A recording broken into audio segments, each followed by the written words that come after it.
I interrupt? I'll address the Keon situation. The coaching staff pushed to draft Keon.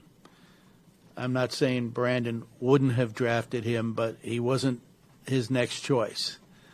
That was Brandon being a team player and taking advice of his coaching staff, who felt strongly about the player. And, he's taken, for some reason, heat over it and not saying a word about it. But I'm here to tell you the true story. So that was Terry Pegula, the owner of the Buffalo Bills, essentially saying that is why Brandon Beane's job is safe right now, because he didn't decide to draft Keon Coleman. Keon Coleman went 33rd overall to the Bills. He's one of the top picks of the second round of the draft, the first pick of the second round of the draft. Everyone's losing their mind over this on social media, rightfully so. So now the owner of the Bills has said the decision to fire McDermott was based pretty much on the Broncos game. He's saying Brandon Beane keeps his job because of Keon Coleman, and he's reacting to the emotions in the locker room after the loss on Saturday. Let's react to this sound now about Keon Coleman. Saturday, go ahead. Oh, it just gets worse. It gets worse. Like, if you're Keon Coleman, what are you thinking, right? Like they've leave. It's time. Hey, whoever your agent is, start calling up, because this is. Get him up out of there. Yeah, it's not his fault. Let me tell you, if Keon Coleman would have been a baller, Brandon Beane would have taken full credit. It would not get the buck would not have gotten paid. This is so silly. Brandon Beane has drafted 2 Pro Bowlers since Josh Allen, that being Dawkins and James Cook. Like, when you think about, give me a break. Like.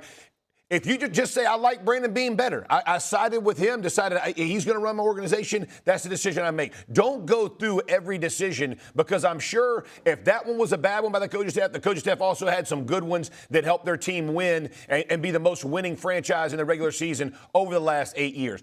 This is why I've honestly believe general managers and head coaches go together. Like, they got to be locked, because agendas like this is silliness. This will tear up a locker room faster than anything, because now you're hearing all the inner workings of the front office part of football it's the business of ball, not real football. Players don't like it. They don't want to hear it. Fans don't like it. They don't want to hear it. It's bad deal by the owner. Bad deal. Can't believe what we're hearing, Stephen. Well, I agree with you, Jeff, but it's not just him. We're going to put Beane out there, too.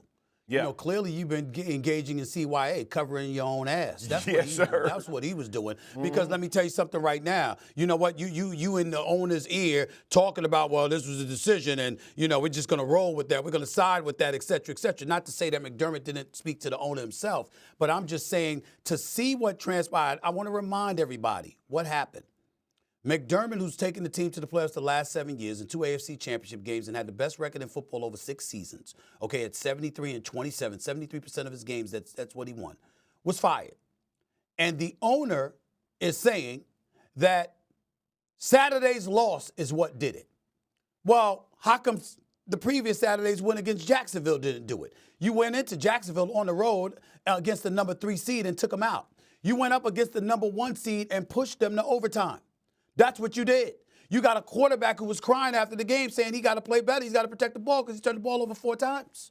Okay? You got a defense that hasn't been that impressive all year long, even though they've had some spots where they were pretty good. There's a lot of stuff that you can point to Beane about. And the reason why this smells, if the coach is gone and the owner said, hey, I wanted a berth to the Super Bowl. I told him at the beginning of the season, this is it. This is your last chance now. This is what it's all about. And I told him that. And damn it, it didn't happen. So that's the decision I made. Fine. Nobody can dispute that. But to say it's based on one game for 8-9 years to be usurped by one game, and then on that same exact day, the general manager, who's every bit as much of a culprit as McDermott, gets promoted. Promoted. Brutal. That smells. That smells. And so if you're a head coach out there now, here's where Beane has an advantage. He never hired McDermott. He came after. That helps him because now he's saying, I want my own guy. And if you bring in your own guy, the likelihood, Jeff, is that they are going to be attached at the hip because that is his own guy. It wasn't like he hired McDermott. You know, he came in and inherited him. And now you get to go out there and hire your own guy. But Bean is getting away with some stuff here, his damn self. And now he doesn't get to, because whoever he picks, he's definitely married to this pick as his next head coach. Bottom line is that McDermott did not deserve to be fired, and they fired him.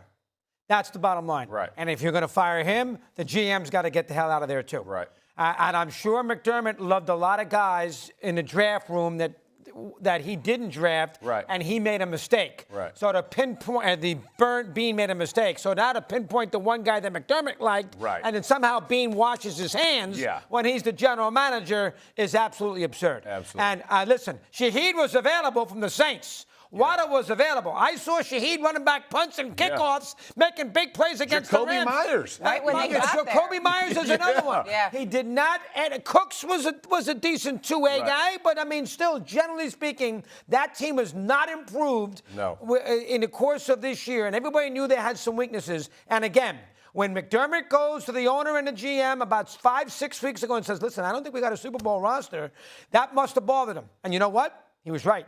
Because their defense isn't good enough. Nope. They don't have enough weapons. Nope. And they didn't win the division. And they lost in the second round of the playoffs. Yeah. So McDermott was right when he said to them a few weeks ago. Right. And if he goes, Bean should go. Yeah. And he should have gone anyway. And then Bean would have stayed too. Yeah. So I just want him attached at the hip. I'm with you. And one other thing. How the Sabres done lately? Pegula owns them too. They've been a laughing stock in the NHL. They've been a disgrace. They've made the playoffs in millions of years, and he owns them. Yeah. And maybe this has also something to do with the new stadium. He wants to start off with a clean face, fresh face, blah, blah, blah, dee-dee-dee-dee. But you can't bring Dable in if that's the idea. When he was just fired by the Giants, middle of the year, blowing leads left and right. You can't bring him in. Elevate Joe Brady. Yeah. You can elevate Joe Brady. That you can do. That's what you can do. Dable, you can't. Brady, you can. What's wild is after that Broncos game, we're not all sitting around being like, poor clock management, bad play calling, like everything we would point to the coach for. Instead, we're over here talking about Keon Coleman and devastation in the locker room, Josh Allen mistakes. Like the whole thing is so confusing. And think about how crazy this is, because we just talked about Harbaugh. And again, what you know, the Giants celebrating this, and the guy has the most fourth quarter, comeback losses in a career. And that's the reason people get fired, right? You don't get fired for winning, and and you said it best. He didn't deserve to get fired. Like, and if he did, everybody deserves to be fired. Because we got to figure this out. Because it's either Super Bowl or bust. But you busted because you didn't have the roster. And I hated the conversation that we all had about this is Josh Allen's best chance to win the Super Bowl because everybody else's team is injured, right? Lamar didn't play and they weren't good enough. Mahomes gets hurt. Burrow gets hurt halfway through the year. And now it's Josh Allen. No, your team wins in the NFL. Look at all the defenses that are taking their teams to championships. It's not about one guy. And we are so keyed into one guy, and they did not have the roster to compete. They outperformed. I didn't think they'd even stand a chance against the Broncos. They played a heck of a game, bro. And to your point, like I've given Josh Allen criticism because of how he played. It's literally an interception we got. I mean, it's an iffy interception. I think it's an interception you don't. But we got enough plays. They push him to overtime, and you lose your job. That game was such on the margin. Exactly. That it's hard to put there. It's hard to put you don't say the coach lost. All right, go ahead, S.A. Last word. Go ahead. And not only that, we're living in a time this particular week where we're raving about a coach in John Harbaugh who hasn't achieved as much as McDermott achieved in McDermott's 8-9 years in Buffalo. Right. John Harbaugh's won 3 playoff games. You got New York City raving about him like he's the second coming. Mm-hmm. You got McDermott, who won 8 playoff games in the same span, all right, and went to more championship games. Yeah. 2 AFC championship games to John Harbaugh's 1 in that span. And this man is out. And then we've got an owner talking about it's based on 1 game. You got an owner in Steve Bisciotti in Baltimore who was asked a question. Hey, if Loop had hit that field goal to win the game in the regular season finale against Pittsburgh, would that have changed your decision? He said, yeah, by about a week. Yep. In other words, we made this decision. It's a macro perspective. We're looking at the team. Right. We're looking at his ingratiating himself with the players. We're looking at a voice. We're taking all of those things into consideration, and we deduced that it was time. After 18 years, it was time.